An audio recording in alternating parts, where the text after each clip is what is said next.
Everyone, তো চলে এসেছি আরও একটা নতুন ব্লগ নিয়ে অনেক দিন পর। তো কেমন আছো সবাই? আশা করি তোমরা ভালো আছো। আমরা কিন্তু খুব ভালো আছি। আজকে হচ্ছে রবিবার, তো আজকে বাড়িতে কিন্তু রবিবারের স্পেশাল চিকেন কষা হচ্ছে। চিকেনের মশলাটাকে ভালো করে কষে নিয়েছি, আর এদিকে কিন্তু আমার চিকেনটাকে ভালো করে কষানো হয়ে গিয়েছে। এরপরে এখন জল দেওয়ার পালা। আর এই যে তোমাদেরকে দেখিয়েছিলাম না যে তরমুজের আইসক্রিম বানাতে দিয়েছি, তো এটাই হচ্ছে রেজাল্ট। তো দারুণ ছিল খেতে। তো এটা হচ্ছে আমাদের পাশের বাড়িতে পুজো হয়েছিল রবিবারের দিনই, যেহেতু অমাবস্যা ছিল সেই কারণে দেখো মা কালীর পুজো হয়েছিল। আর মাকে কতটা কিউট লাগছিল তাই না বলো? তো যেহেতু সারা রাত ধরে পুজো হয়েছে, তো এটা হচ্ছে পরের দিনের। সেই দিন আর কোনো ব্লগ করিনি। তো দেখো সকাল সকাল, মানে সোমবারের সকাল সকাল দেখো ঠাকুরের প্রসাদ চলে এসছে। আর এরকম আর খিচুড়ি প্রসাদ তো ভালোই লাগে খেতে, আর সেটা যদি ঠাকুরের ভোগ হয় তাহলে তো কোনো কথাই হবে না। তো দেখো এরপরে কিন্তু বসে পড়েছি চা নিয়ে, তিতলি, আমি আর ওর মামা। তো তারপরে দেখো অনেক কাজ করেছি, সেগুলো আর ব্লগ করা হয়নি। তো এখন দেখো বসে পড়েছি ঠাকুরের ভোগটা খাওয়ার জন্য, যেহেতু অনেকটা বেলাও হয়ে গেছে আর সকাল থেকে খাবো খাবো করে আর টাইমও পাইনি। জানি এই ব্লগটা তোমাদের একটু অদ্ভুত লাগবে। তো রবিবার থেকে মঙ্গলবার পুরো 3 দিনেরই একটু একটু করে ব্লগ করা আছে, সেগুলো এই ব্লগটাতে আমি শেয়ার করে দিলাম। তো এটা হচ্ছে ওই সোমবারেরই হচ্ছে ব্লগ। তো তো দেখো বিকেলবেলায় আমরা চলে এসেছিলাম আমাদেরই বাড়ি থেকে বেশ কিছুটা দূরে এক মাঠে। চলে এসেছি ফার্স্ট টাইম, চারিদিকটা ভীষণ সুন্দর। তো এই পাশের বাড়ি যাদের বাড়িতে কালী পুজো হয়েছে তাদের বাড়ির মেয়েগুলোর সাথে, তো সম্পর্কে আমি তাদের কাকি হই। তো ওগুলো আমার ভাস্তি। তো কি বলবো, যেদিকেই তাকাচ্ছি সবুজ আর সবুজ, এত সুন্দর লাগছে। তো আমি তো কখনো এসেছিলাম না এই দিকটাতে, তো প্রথমবার আসলাম।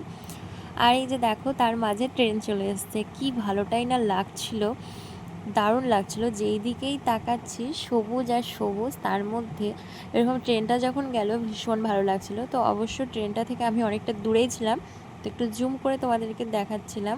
তো এরপরে দেখো আমরা চলে এসেছিলাম বাড়ি, আর সন্ধ্যাবেলায় তিতলি বানিয়েছিল গোলার রুটি। আর রুটিটা কিন্তু প্রথমবার খেলাম, খেতে কিন্তু দারুণ টেস্টি লেগেছে।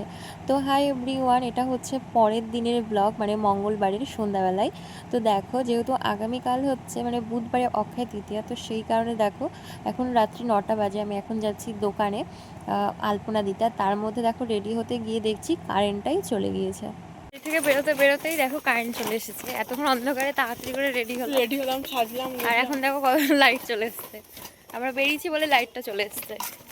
তো দেখো আমরা এখন চলে এসেছি বাজারের দিকে। আর যেহেতু রাত্রি 9টা বাজে সেই জন্য খুব একটা লোকজন নেই, তবে এখানে দেখলাম একটা কীর্তনের দল আসছে। যেহেতু আমাদের এখানে ওই বজরংবলীর উদ্বোধন হবে কালকে, মানে অক্ষয় তৃতীয়ার দিন। তো দেখো আমি এখন দোকানে চলে এসেছি। তো এখন একটু বসে আছি, একটু পরে কিন্তু আলপনা দিয়ে শুরু করবো। তো খুব একটা আলপনা যে আমি ভালো দিতে পারি তা না, কিন্তু আবার পারিও মোটামুটি। তো এখানে বসে বসে দুজনে একটু ঢং করছিলাম আর কি। আর এদিকে দেখো ঠাকুর কিন্তু আনা হয়ে গিয়েছে, যেহেতু এখন প্যাক করা আছে সেই কারণে তোমাদেরকে দেখাতে পারলাম না।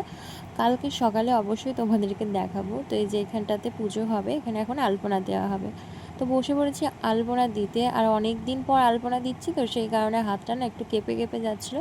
আর মনে হচ্ছিলো যেন ডিজাইনগুলো ভুলে গেছি, যেহেতু এখন শ্বশুরবাড়িতে এসে শাশুড়ি মাই আলপনা দেয়, পুজো করে। তো সেই কারণে না এখন আর রোজ দিন দেওয়া হয় না বলে কেমন একটা লাগছিল। তো শেষে তোমাদেরকে দেখাচ্ছি যে কেমন ডিজাইন দিলাম না দিলাম। তো আমি তো ঘরের ভেতরটা দিয়েছিলাম, আর বাইরেটা কিন্তু তিতলি দিয়েছিল। আর জানো তো আলপনা দিতে কিন্তু আমার ভীষণই ভালো লাগে, কি বলবো তোমাদেরকে। আগে যখন পড়াশোনা করতাম তখন তো কি বলবো, খাতাতে শুধু আলপনা আঁকতাম, বেশ ভালো লাগতো পেন দিয়ে। আর প্রতি বৃহস্পতিবার বৃহস্পতিবার তো বাবার বাড়িতে তো পুজো করতামই, তখন তো দিতামই। তো বেশ ভালোই লাগতো। তো এই যে দেখো এখানে মোটামুটি কমপ্লিট হয়েছে এই দিকটাতে, এখন শুধু ওই দিকটার পালা। তো এই ভিডিওটা কিন্তু আমাকে তিতলি করে দিচ্ছিল। আর বিশেষ করে ক্যামেরাটা করছিল বলে আমার যেন মনে হচ্ছিলো হাতটা একটু কাঁপছে আর ব্যাকাতারা হয়ে যাচ্ছে। তো যাই হোক, নিজেদের দোকানের পুজো যেরকমই হোক না কেন সেটাই ভালো, তাই না? তো আলপনা দিতে কারা কারা পারো বা কারা কারা ভালোবাসো কমেন্ট করে জানিও। আমি তো ভীষণ ভালোবাসি, আবারও তোমাদেরকে বলেই দিলাম। তো চলো এরপর তোমাদেরকে ফাইনালটা দেখানো যাক। তো এই যে আলপনাটা তো কেমন হয়েছে ফুলটা অবশ্যই জানিও। আর এখানে যেহেতু পুজোটা হবে ওই কারণে লক্ষ্মীর পাটা দিয়েছি। আর এই পাশের ফুলটা ওই যে তোমাদেরকে বললাম আমার মাথাতেই আসছিল না যে কীরকম ডিজাইন দিব না দিব, তো ভুলে গিয়েছিলাম। এরপরে দেখো এখন তিতলি দিতে শুরু করলো বাইরেটা। তো মোটামুটি আমাদের আলপনা দেওয়া কমপ্লিট। এখন দেখো বাড়ি যাবার, এখন বাজে রাত্রি ওই 11টা মতো।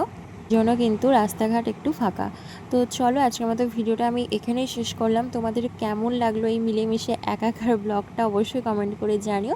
খুব তাড়াতাড়ি নতুন ব্লগে দেখা হচ্ছে। টাটা।